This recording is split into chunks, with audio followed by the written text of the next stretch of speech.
जगन्नाथ महाप्रभु मूर्ति पूरी समुद्र कूल भासी भासी आसी लगी। वीडियो को फुल देखंतु आ बहुत मात्रा रे शेयर करंतु। ओडिशार सबू घरे घरे वीडियो पहुंचवा दरकार। आ जे पापी होइथिबो जे शेयर न करी चली जिवो। मूर्तिटी केउंटु आसीची एपर्यंत जना पड़िनी। केते जण कहउछंती रायगड़ा जिल्लार तो आउ केते जण कहउछंती आंबडाळ ग्रामर। किंतु महाप्रभु मंदिररू केमिति पानी रे भासी भासी आसी पुरी रे लागिले। ए किछि चमत्कार नुहे तो कि किछि विपत्ति मारी आसुनी तो ना आउ किए पापी आम भगवान को नहीं एमिति पानी रे फिंगी देइछि। मूर्तिटी किछिटा अंश रे पोड़ी जाइछि बोली किछि जण कहउछंती। किंतु बड़ चमत्कार कथा, भगवान एबे अणसर घरे अछंती। भक्त मानकु से देखि पारु नाहंती।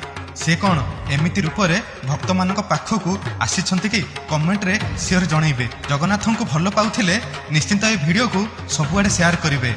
जेमिति जेउ ग्रामर आम महाप्रभु